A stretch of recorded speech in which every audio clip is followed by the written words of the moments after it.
Hi everybody, this is Ravi Nallapreddy from Precision Academy. ఈరోజు 100 billion promise environment గురించి, climate change గురించి, development nations ఇవ్వాల్సిన 100 billion promise గురించి discuss చేస్తాను.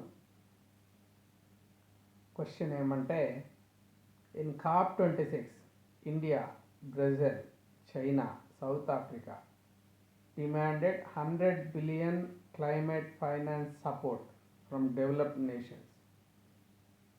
In this regard, discuss various dimensions in this issue.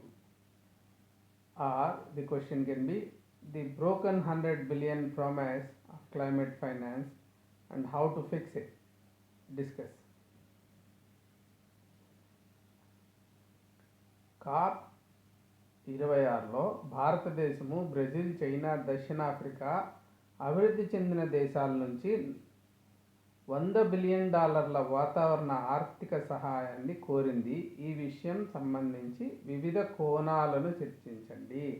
ఇదే discussion COP26లో Modi వెళ్ళి first demand చేసింది. ఇక్కడ ఏమైంది? 100 బిలియన్స్ ఇస్తామన్నారు కదా, ఎందుకు ఇవ్వట్లేదు? సో మెయిన్గా డెవలపింగ్ నేషన్స్ అన్నీ కూడా ఇదే క్వశ్చన్ అడిగాయి. సో దీని మీద మనం అసలు ఈ 100 బిలియన్స్ ఏంటి, దాని విషయం ఏంటి కొంచెం తెలుసుకున్నాము. ఈ 13Aలో ఇప్పుడు క్లైమేట్ యాక్షన్ 13Aలో కూడా దీని గురించి ఉందన్నమాట. Implement the commitment undertaken by developed country partners to the UNFCCC to A goal of mobilising jointly 100 billion annually by 2020 from all sources to address the needs of developing countries అని దీంట్లో ఉంది. So టార్గెట్స్లో ఉందన్నమాట. $100 billion ఇవ్వాలా అని చెప్పి ఇది agreed. 2020 అంతా 100 billions per year లెక్కన ఇస్తూ పోవాలి అని. ఇండికేటర్ వచ్చేసి amounts provided and mobilised in United states dollars per year in relation to the continued existing collective mobilization goal of 100 billion commitment 2025 దాకా ఉండాలి. అది ఈ climate action SDG sustainable development goal 13లో ఉన్నదన్నమాట ఇది. ఇప్పుడు OECD అంటే organization for economic cooperation and development, OECD ప్రకారము ఎంత ఇచ్చారు 2013 నుంచి 20 దాకా ఎంత ఇచ్చారు OECD లెక్కలు చూస్తే, ఇది బైలాటరల్ ఫైనాన్స్ రెడ్గా ఉండేది. అంటే 2 కంట్రీస్, ఇప్పుడు US ఇండియాకి ఇచ్చింది అనుకోండి, అది బైలాటరల్ వస్తుంది. ఇది మల్టీలాటరల్ ఫైనాన్స్, ISAలోనో ఏదన్నా ఫండింగ్ జరిగితే మల్టీలాటరల్ ఫైనాన్స్. ఇక్కడ ఉండేదేమో ఎక్స్పోర్ట్ క్రెడిట్స్, ఈ థిక్ బ్లూలో ఉండేది, థిన్ బ్లూలో ప్రైవేట్ ఫైనాన్స్, లాస్ట్ వచ్చి private finance. So private finance, export credit, multilateral finance, bilateral finance, ఈ 4 కలిపితే 2013లో ఇక్కడికి ఉంది ఒక 50+ బిలియన్స్ అనమాట. అలాగా పెరిగింది, మళ్ళీ తగ్గింది. ప్రైవేట్ ఫైనాన్స్ ఇక్కడ లేదు కాబట్టి కొంచెం తక్కువ చూపిస్తున్నట్టు 2015లో. ఇంకా 16, 17, 18, 19కి వచ్చేసరికి క్లోజ్ టు 80 చూపిస్తున్నారు. అంటే 100 చెప్పారు కదా, 80 దాకా ఉంది అని OECD చెప్తాంది ఈ ఫైనాన్స్. కానీ these are the inflated figures అనేసి కొన్ని ఆర్గనైజేషన్స్, ఆక్స్ఫామ్ లాంటివి ఇండిపెండెంట్ ఆర్గనైజేషన్స్ అంటున్నాయి. Some analysts say that OECD's numbers are vastly inflated. అంటే ఎగ్జాజరేషన్స్ ఎక్కువ చేసి చెప్తున్నారు. 2020 report Oxfam estimated public climate finance at only 19 to 22 billions మాత్రమే ఉంది. అక్కడేమో 80 బిలియన్స్ చూపిస్తున్నారు, అదేమీ లేదు అంటున్నారు వీళ్ళు. In 2017 to 18 around 1/3 of OECD's estimates. OECD చెప్పిన దాంట్లో 1/3 మాత్రమే నిజము, మిగిలినంతా ఎగ్జాజరేటెడ్ అంటున్నారు. జపాన్ ఉదాహరణకు తీసుకుంటే full value of some aid projects as climate relevant. Aid ఇస్తుంటారు జపాన్ వాళ్ళు, మొత్తం క్లైమేట్ రిలవెంట్ అనేసే వాళ్ళు చెప్పేసుకుంటారు. They don't exclusively target climate action కాకపోయినా కొంచెం ఇండైరెక్ట్గా అట్లా ఉన్నా కానీ ఈవెన్ లేకపోయినా ఎయిడ్ ఇచ్చిందంతా క్లైమేట్ ఫైనాన్స్ కింద చూపిస్తారు. ఇంకొక ఎగ్జాంపుల్ తీసుకుంటే road construction projects reported as climate aid with most or all of their cost included OECD estimates. Roads ఉంటాయి, కొంతవరకు ఏదో ఇంకా అడాప్టేషన్ కోసము కొంత సముద్రం దగ్గర లేకుంటే ఏదన్నా కొన్ని క్లైమేట్ చేంజ్ వలన వచ్చిన డిస్ట్రక్షన్కి అడాప్షన్ కోసం ఇచ్చింటే లేకుంటే మిటిగేషన్ అది రోడ్స్ ఎగిరిపోయినప్పుడు వేసినారనుకోండి, అదంతా కూడా లెక్కేస్తుంది. ఇంకా కూడా ఊరికి ఏ రోడ్డు ప్రాజెక్ట్ ఇచ్చినా దీంట్లో వేసిస్తున్నారు. ఇంకా who is paying and not paying అయినా, ఎవరు ఇస్తున్నారు డబ్బులు, ఎవరు ఇవ్వట్లేదు. ఇప్పుడు అందరూ డెవలప్డ్ నేషన్స్ 100 బిలియన్స్ ఇవ్వాలా ఇవ్వట్లేదు అంటుంటే ఏ కంట్రీస్ డిఫాల్ట్ చేస్తున్నాయి ఈ ప్రామిస్ని? సో మెయిన్ ప్రాబ్లం వచ్చి US should contribute 40% to 47% of 100 billions, అంటే 40 నుంచి 47 బిలియన్స్ అమెరికా ఇవ్వాలి.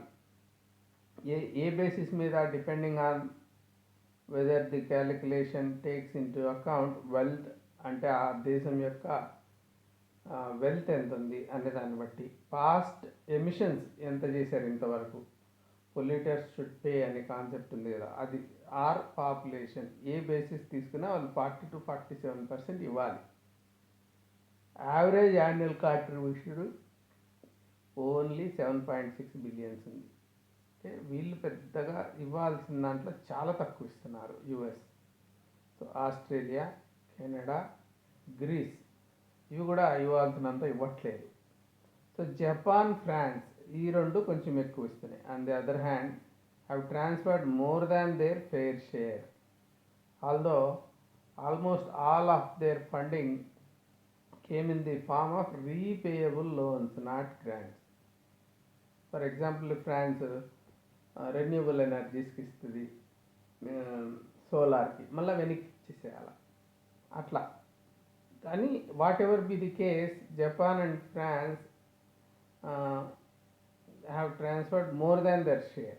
అలాగా మిగిలిన కంట్రీస్ కూడా చేసాయంటే ఈ రెన్యూబుల్ ఎనర్జీ అంటే మిటిగేషన్, అడాప్షన్ అన్నీ కూడా చేసుకోవచ్చు developing nations. Where has the money gone, ఎక్కడ పెడుతున్నారు ఈ డబ్బులు? Whatever is being given చూస్తే most of the climate finance has gone to projects to reduce greenhouse gas emissions. Paris agreement ప్రకారము balance between these mitigation projects and those to help people adapt to the effects of climate change ఉండాలి. అంటే మిటిగేషను, అడాప్షను రెండిటికి ఇవ్వాలి, balance చేయాలి. Paris అగ్రిమెంట్లో అలా ఉంది. But 20 billion went to adoption projects in 29, less than half of the funds for mitigation projects. OECD ప్రకారము చాలా అంటే 50-50 చేయకుండా చాలా తక్కువ ఇస్తున్నారు మిటిగేషన్ అడాప్షన్కి అని చెప్తున్నారు. Even estimates that developing countries need 70 billion per year to cover adoption costs. Will need 140 billions to 300 billions 2030 వచ్చేసరికి అడాప్షన్ ఎందుకంటే ఇప్పుడు చూస్తున్నాము వరదలు కావచ్చు, ఎన్నెన్ని ఇబ్బందులు పడుతున్నాయి ఈ ఇండియా లాంటి దేశాలు. సో దీనికంతా కూడా అడాప్షన్ కాస్ట్లు పెరిగిపోతున్నాయి, చాలా ప్రాబ్లం అవుతుంది, చాలా ఇష్యూస్ వస్తున్నాయి. కాబట్టి క్లైమేట్ చేంజ్ అయ్యే కొద్దీ అడాప్షన్ కాస్ట్లు పెరిగిపోతాయి కాబట్టి ఇవి పెంచాలి అని. Why less money in adaption, ఎందుకు తక్కువ ఇస్తున్నారు అడాప్షన్కి, మిటిగేషన్కి ఎక్కువ ఎందుకు? Donors might favour mitigation projects because success is clear and measurable. ఈ మిటిగేషన్ ప్రాజెక్ట్స్లో సక్సెస్ అనేది చాలా క్లియర్గా మెషర్ చేయొచ్చు మనం. సో ఇన్ని tons of carbon dioxide equal తగ్గించాము ఎమిషన్స్ అని చెప్పచ్చు. It can be quantified by the avoided or captured carbon emissions. ఇప్పుడు కార్బన్ క్యాప్చర్ ఇంత చేసాం, లేకుంటే కార్బన్ ఎమిషన్స్ని ఇంత తగ్గించాం అని మెషర్ చేయొచ్చు మనం అక్కడ. Politicians in developed countries also perceive that they get more praise from other nations and from domestic voters for spending to reduce emissions. ఎమిషన్స్ని తగ్గిస్తేనే వాళ్ళకి ఎవరైనా అప్రిషియేట్ చేస్తారు, ఓహో ఈ సమస్య పరిష్కారానికి దిశగా వీళ్ళు పని చేస్తున్నారు అని. అదే అడాప్షన్కి ఇచ్చారనుకో, అడాప్షన్ ఎయిడ్, ఒక దేశానికి స్పెసిఫిక్గా ఆ దేశంలో ప్రాబ్లం ఉంది, ఆ దేశానికి ఇచ్చినట్టుగానే ఎవరైనా చూస్తారు. నేనైనా అలా చూస్తాను, మీరైనా అలా చూస్తారు. కాబట్టి ఏంటి, మంచి పేరు కావాలంటే ఈ సాల్వ్ చేస్తున్నాడు, ఈ ప్రాబ్లం సాల్వ్ చేస్తున్నారు అనడానికి మిటిగేషన్కి ఇస్తున్నారు, అడాప్షన్కి ఇవ్వట్లే. అది రీజన్. ఇంకా కూడా రీజన్స్ ఏమంటే, if you are giving poor people money to help them deal with the impacts of climate change, that doesn't generate money. అంటే దాని మీద డబ్బులు పెడితే మళ్ళీ డబ్బులు రావు. అలా కాకుండా ఇప్పుడు రెన్యూబుల్ ఎనర్జీస్ మీద పెట్టామనుకోండి, దాని నుంచి డబ్బులు వస్తాయి కదా. ఇక్కడ ఊరికే వరద బాధితుల కోసం ఏదో ఒక బిల్డింగ్ కట్ట, లేకుంటే ఏదో ప్రాబ్లం చేసామంటే అడాప్షన్ చేసేదే, ఆ డబ్బులు వెనక్కి రావు. ఇన్వెస్ట్మెంట్ కాదు అది, అది పూర్ పీపుల్కి ఇచ్చే డబ్బు కిందకి వెళ్ళిపోతుంది. ప్రైవేట్ ఫైనాన్స్ ముఖ్యంగా almost always seems to go into mitigation projects that can generate returns. Mitigation ప్రాజెక్ట్స్లో డబ్బులు వెనక్కి వస్తాయి, ఇన్వెస్ట్మెంట్ చేయొచ్చు. ఎనర్జీ సెక్టర్ ముఖ్యంగా ట్రాన్స్పోర్ట్ సెక్టర్ కావచ్చు, అవన్నిట్లో పెడితే మళ్ళీ డబ్బులు వెనక్కి వస్తాయి. Such as solar farms, electric cars, ఇట్లాంటి వాటిల్లో డబ్బులు వెనక్కి వస్తాయి. మిగిలిన అడాప్షన్ ప్రాజెక్ట్స్లో డబ్బులు రావు. కాబట్టి ప్రైవేట్ సెక్టర్ ఇంట్రెస్ట్ చూపదు, పొలిటీషియన్స్ కూడా ఇంట్రెస్ట్ చూపెట్టలేదు, కంట్రీస్ కూడా వాటికి ఇన్వెస్ట్మెంట్ కింద చూడట్లేదు, వెనక్కి రాదు కాబట్టి చేయట్లేదు. These are the reasons why adaption is getting lesser money. What do developing countries want now? ఏమడుగుతున్నాయి అభివృద్ధి చెందుతున్న దేశాలంటే, the demand at the moment is, since you fail to deliver 100 billion by 2020, give us a plan for 500 billion over 5 years. ఇప్పుడు 100 మీరు fail అయినారు కదా, 500 billion plan ఇవ్వండి అని అడుగుతున్నారు వీళ్ళు. A group of finance ministers from 48 climate vulnerable countries called for that plan, including more grant based finance. Grant based ఉండాలి. ఇప్పుడు ఇక్కడ ఇంకొకటి ఏమంటే సమస్య, డబ్బులు లోన్ ఇవ్వాలంటే కూడా మళ్ళీ రీపేయింగ్ కెపాసిటీ ఆ కంట్రీకి ఉండకపోతే ఇవ్వరు కదా. కాబట్టి అక్కడ పొటెన్షియల్ ఉన్నా కానీ హెల్ప్ చేయడానికి అక్కడ జరగట్లేదు. గ్రాంట్ అయితే అట్లా కాదు, నీడ్ ఉంది ఇచ్చేస్తారు. అలాంటివి ఇవ్వండి. అట్లీస్ట్ 50% అడాప్షన్కి ఇవ్వాలి. ఇది ఇప్పుడు గ్రాంట్స్ రూపంలో ఇవ్వాలి, 50% అడాప్షన్కి ఇవ్వాలి అని చెప్పి 47 వల్నరబుల్ కంట్రీకి సంబంధించిన ఫైనాన్స్ మినిస్టర్స్ అడిగారు. అలాగే 500 billion పెంచండి అని అడిగారు. ఇంకా కూడా some people argue that promises should exclude private finance. ఈ ప్రైవేట్ ఫైనాన్స్ తీసేయాలా. ఇప్పుడు కంట్రీస్ ఇచ్చినదే లెక్కేయాలి, కానీ ప్రైవేట్ ఫైనాన్స్ లెక్కేస్తే ఎట్లా? వాళ్ళు ఏదో ఇన్వెస్ట్మెంట్ కోసము రిటర్న్స్ బాగా వచ్చే చోట పెట్టుకుంటున్నారు. లైక్ ఇప్పుడు సోలార్లో ఇప్పుడు చాలా చీప్ అయిపోయింది కాబట్టి అక్కడ ఇన్వెస్ట్ చేసుకుంటారు వాళ్ళు. ఇప్పుడు హైడ్రోజన్ ప్రాజెక్ట్స్ రిలయన్స్ స్టార్ట్ చేసింది, అలాగా 75,000 కోట్లు చేసిస్తారు వాళ్ళు. ఇట్లాంటివి ఇన్వెస్ట్మెంట్స్ కోసం చేసుకుంటారు.